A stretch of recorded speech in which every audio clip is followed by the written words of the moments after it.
গৌৰীপুৰ সমষ্টিত কংগ্ৰেছ দলৰ প্ৰাৰ্থিত্ব প্ৰত্যাশী আবুল মিয়াৰ নিৰ্বাচনী প্ৰচাৰ। আগন্তুক 2026 চনৰ বিধানসভা নিৰ্বাচনৰ বাবে গৌৰীপুৰ সমষ্টিৰ কংগ্ৰেছ দলৰ প্ৰাৰ্থিত্ব প্ৰত্যাশী আবুল মিয়াই বজাইছে নিৰ্বাচনী ৰণডংকা। কামানডাঙ্গা পঞ্চায়তৰ পকালাগি, পাগলাহাট পঞ্চায়তৰ ভাটিপেটলা, ডিংডিঙ্গা পঞ্চায়তৰ বৰজান আৰু খৰখৰীত কংগ্ৰেছ দলৰ প্ৰাৰ্থিত্ব প্ৰত্যাশী আবুল মিয়াই চলাইছে তীব্ৰ দলীয় প্ৰচাৰ। গৌৰীপুৰ সমষ্টিত দীৰ্ঘদিন ধৰি কংগ্ৰেছ দলৰ সংগঠন মজবুত কৰি ৰখা আবুল মিয়াই এবাৰ নহয় দুবাৰ নহয় 4-5বাৰকৈ টিকটৰ পৰা বঞ্চিত হ'বলগীয়া হৈছিল, যাৰ পৰিপ্ৰেক্ষিতত নিৰ্বাচন নেখেলাৰ বাবে এক প্ৰকাৰ চূড়ান্ত সিদ্ধান্ত লয়। কিন্তু বিগত পঞ্চায়ত নিৰ্বাচনত আটানী আঞ্চলিক পঞ্চায়ত গঠন কৰি দিয়া আৰু লগতে আলমগঞ্জ ৰঙামাটি মহাবিদ্যালয়ত NSY গতকে জিকাই দিয়া কংগ্ৰেছ দলৰ হাইকমাণ্ডৰ ওচৰত জনপ্ৰিয় হৈ পৰে আবুল মিয়া। গৌৰীপুৰ সমষ্টিত কংগ্ৰেছ দলৰ সংগঠন মজবুত কৰাত সক্ৰিয় ভূমিকা লোৱা আবুল মিয়াক কংগ্ৰেছ হাইকমাণ্ডে এক প্ৰকাৰ গ্ৰীণ ছিগনেল দিয়া পৰিলক্ষিত হৈছে, যাৰ ফলত আবুলেই দিন ৰাতি একাকাৰ কৰি চলাইছে দলীয় প্ৰচাৰ। গৌৰীপুৰ সমষ্টিত 30-35 বছৰ ধৰি কংগ্ৰেছ দলৰ ভেটি মজবুত কৰি ৰখা আবুল মিয়াই বাৰে বাৰে দলীয় টিকটৰ পৰা বঞ্চিত হৈও নিৰাশ হোৱা নাছিল আবুল মিয়াই। NSY সেৱাদল অসম ৰাজ্যিক কংগ্ৰেছ কমিটিৰ সম্পাদক পদৰ দৰে পদবীত আছিল বুলি জানিবলৈ দিয়ে আবুল মিয়াই।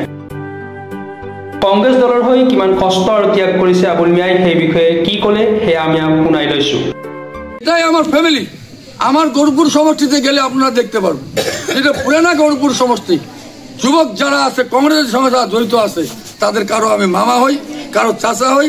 আমার ব্লাডের থেকে বেশি আমার এই এনামুল হক, আমার এই বালাজনের প্রেসিডেন্ট, আমার ব্লাডের থেকেও বেশি আমার ভাই, আমার ব্লাডের থেকে বেশি এবার চেয়ারম্যান বানাচ্ছে। আমার ব্লাড কানেকশন নাই কিন্তু আমার এত সম্মান দেয় আর আমি ওদেরকে এত ভালো পাই থাকি। কিন্তু এমন একটা পর্যায়ে হয়ে গেল যে 1 মাস আগে টিকিট ডিক্লেয়ার আমি 2-3 কোটি টাকা খরচা করছি। আমি একটা অফিস বানাইছি, পার্টি অফিস, সেই অফিসে খরচা করছি তখন আজকের থেকে 10 বছর আগে 1,60,00,000 টাকা খরচা করে একটা অফিস বানাইছি, পার্টি অফিস, কংগ্রেসের অফিস। যদি MLA হই তাহলে এটা আমি অফিস কংগ্রেসকে ডোনেট করব, কংগ্রেসের নামে দিয়ে দেবো। এটা সারা জীবন আমি বাঁচে থাকি, মরে যাই, আমার সভাপতি থাকলেও যারা কংগ্রেস করবে এই অফিসে এসে বসবে, এমন কোনো অফিস গরুপুরে নাই।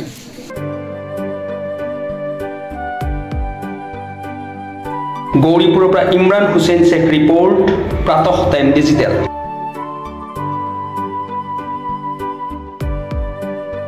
Mobile plus physiotherapy wellness and rehabilitation centre, দক্ষিণ কামৰূপৰ ব্যৱসায়িক প্ৰাণকেন্দ্ৰ বিজয়নগৰৰ লগতে VIP চক আৰু গুৱাহাটী মালিগাঁও পাণ্ডৱনগৰত থকা 3খন ক্লিনিক বৰ্তমান প্ৰায় 20 বছৰৰ অভিজ্ঞতা পুষ্ট তথা এতিয়ালৈকে প্ৰায় 40,000 ৰোগীক সুস্থ কৰি তোলা ডক্টৰ পল্লৱীনাথৰ তত্ত্বাৱধানত চলি আছে।